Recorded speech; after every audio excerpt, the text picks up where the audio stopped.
Once again, good day to everyone. The game against Royal AM is definitely going to be very tough. They've got a lot of very exciting players. And the fact that we beat them in the Nedbank Cup, it makes them to be even more motivated for this match. And besides that, they've changed the squad a lot from the team they were using before. They even changed the approach to a certain extent. They are no longer building up from the back a lot ever since they played that match against us, and they considered a goal from a high press. So now they've been playing a lot of long balls. They've been very, very direct in their play with 2 strikers and 1 10, which is Mapena. When we played them, they were playing Manqoba up top alone with 2 number 10s, which could be a Potsane, Mapena or Letswalo behind. But now they are putting 2 up top. So they've really gone direct, but they have not actually had the results that they wanted.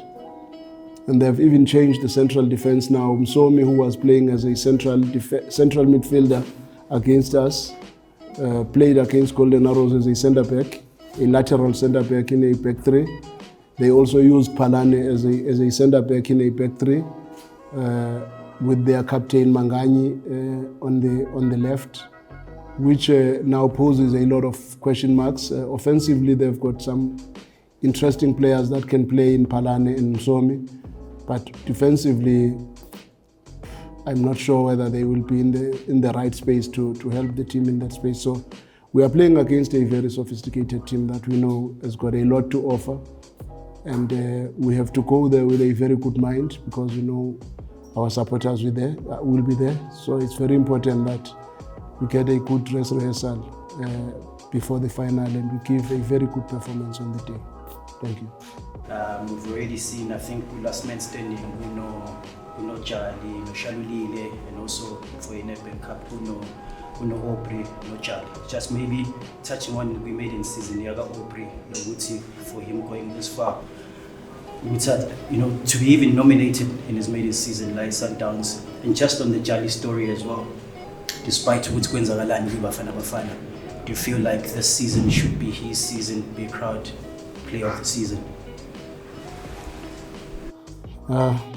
It's always encouraging when your players get selected or nominated into these awards, because it always shows that they have really helped the team in one way or the other in these competitions. So to see AJ in that space is very, very good. He had a very good season for us. He has fought very hard. He has played probably more than 90% of the matches that we have played. And he has done extremely well. So I believe he deserves to be nominated. As for Peter, I think everybody knows he's been a stalwart in our team. He has given his life and everything to the team.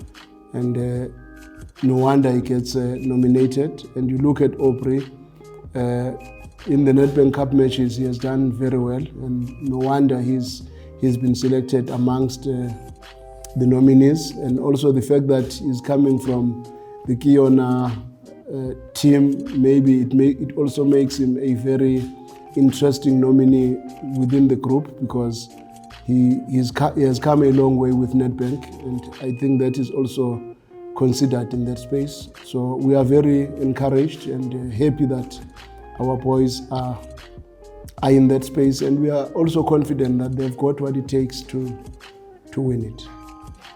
On playing personnel, I remember last time we talked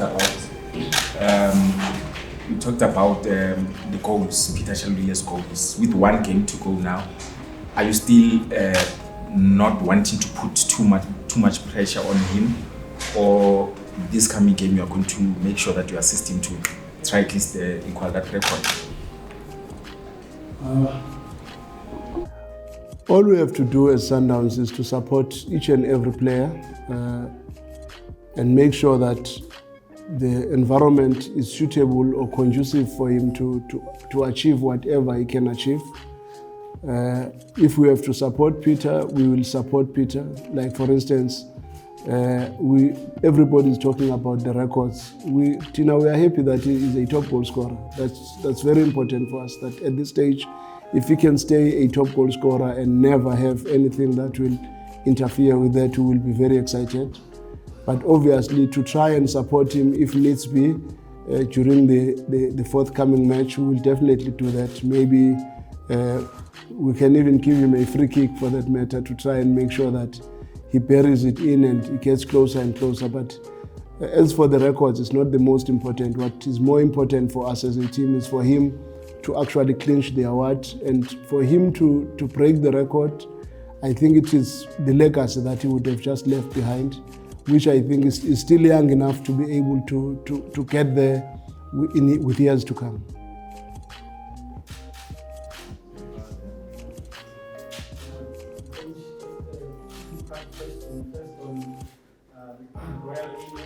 The makeup of the team, obviously we know how they got to be, but are you surprised at just how impressive they've been and could potentially even finish as runners-up to Mamelodi Sundowns, given that they were quite late entrants to the season and had to deal with a lot of cutting down the squad from Bloemfontein Celtic to the original team, and secondly, sticking with KZN teams, Richards Bay getting promoted as well. Just the idea then of also having more teams from that side competing, with the hope that there's no selling and buying of statuses to go for teams to go up and down. No, I must say, Royal AM has done tremendously well. Nobody would have thought by now they would be where they are on the log. In fact, people would not even give them a chance to be in the top 8, considering when did they start and the turmoil and everything that happened in the beginning of the season. But for them to be where they are, I think we should give them credit. They have done very well. They've really raised the flag of KZN, and to have a team from KZN again in the top 2 or top 3 in the PSL, it's very big for the province. And maybe it's something that we also need to look very closely at now, with Richards Bay having come in. So now it says in KZN you are having 5 teams. And once I've always thought when KZN has got 5 teams, that's when it will stand a chance to really challenge and compete for the championship, because most of the time Gauteng teams have benefited because there is less traveling. There are too many matches that are played in and around Gauteng, and coastal teams have always suffered a lot because they always have to travel. Their second week, they know they are out of the province. They can never be in and around the province. But now, with Maritzburg, Amazulu, Golden Arrows, Richards Bay, and Royal AM, there is 10 matches to be played.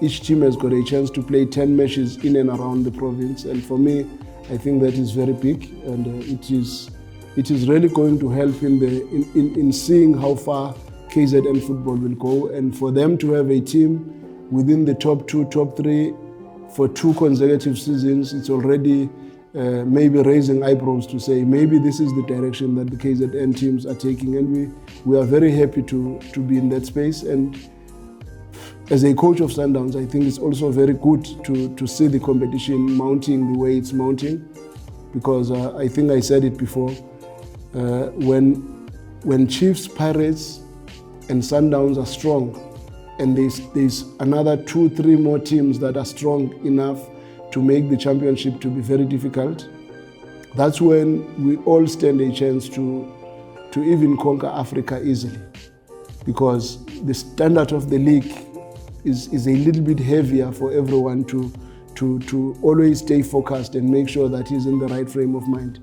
And I even made an example of PSG in France, that because the championship has become so easy for them, that also says the competition in and around the teams that are competing with them are not helping them enough to have all the ammunition to go all the way and win the Champions League.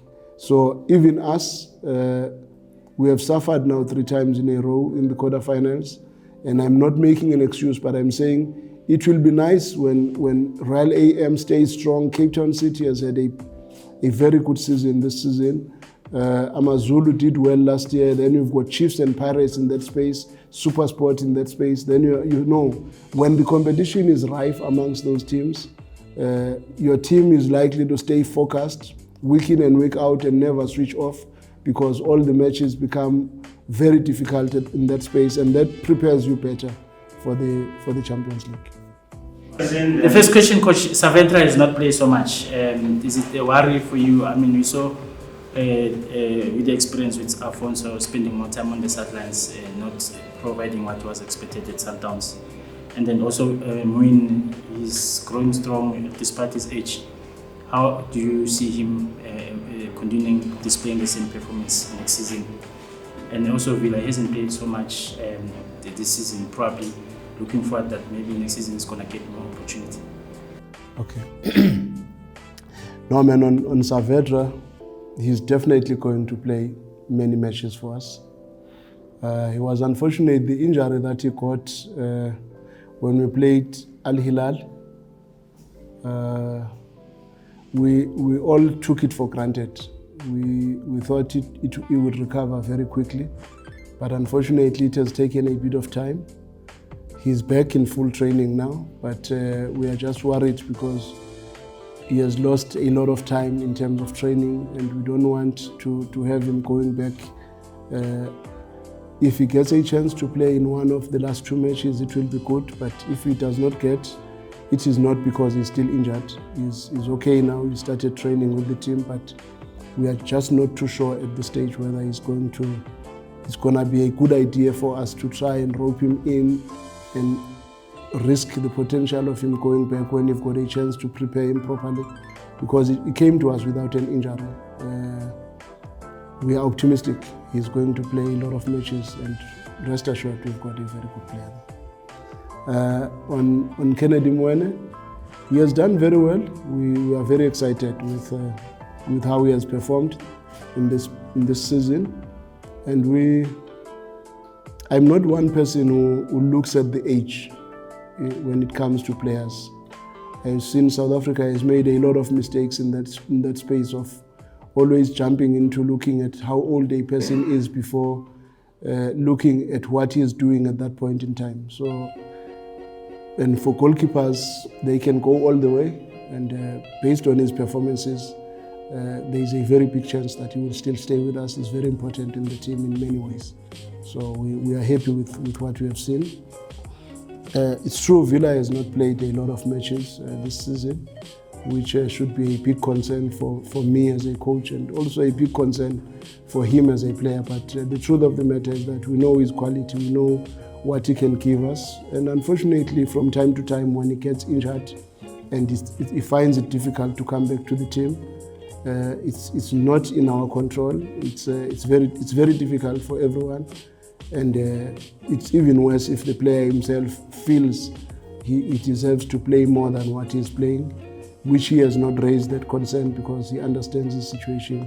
And we have not made any decision in that regard. I would not want to dwell too much on it.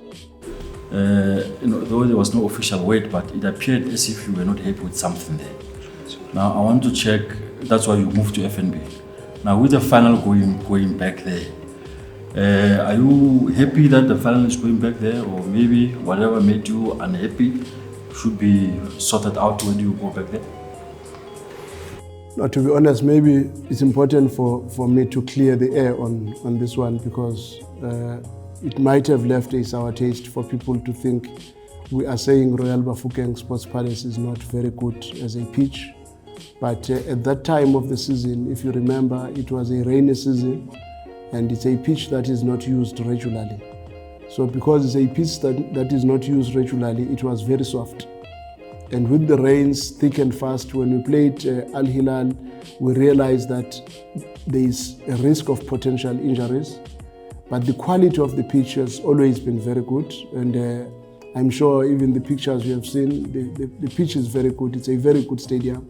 But we were worried that during a rainy season, and we've had a lot of rains this season, so the pitch was really soaked up, and it's a pitch that is not normally used week in and week out. So we were worried that maybe if players sleep, because based on what we had seen in that match, at that time, there were too many divots that were created by just players sleeping in, and that's when we decided to leave. But every coach would be excited to play in a pitch like Royal Bafokeng Sports Palace. It's normally a very, very good pitch, and we are looking forward towards playing a match in that pitch. And we are even optimistic that it will not have the issues that it had in the past, because at that time, the main reason was that it was just too soft. And because of that, we were worried that we might even have injuries that might even create problems for us in the running for the Champions League. And that was the only reason, and there was nothing much. You know, it's maybe first, it's very encouraging to have a South African team competing in that space. And that should ignite fire in all of us as South Africans. If we are patriotic enough, we really have to support and show that we believe one of ours stands a chance of conquering the continent in that space. And one would not even want to mince words and wish Orlando Pirates all the best in their run in the final, and wish that they can bring it home. Maybe it will bring a glimpse of hope for South African football and South Africa in general to see one of our teams really lifting a continental tournament like that. And they've done very well. We have no doubt they've got the capacity to win it. The confidence I have in Mandla, the confidence I have in Fatlu, and the confidence I have in the whole team suggests to me that they are a team that has got the capacity to win it.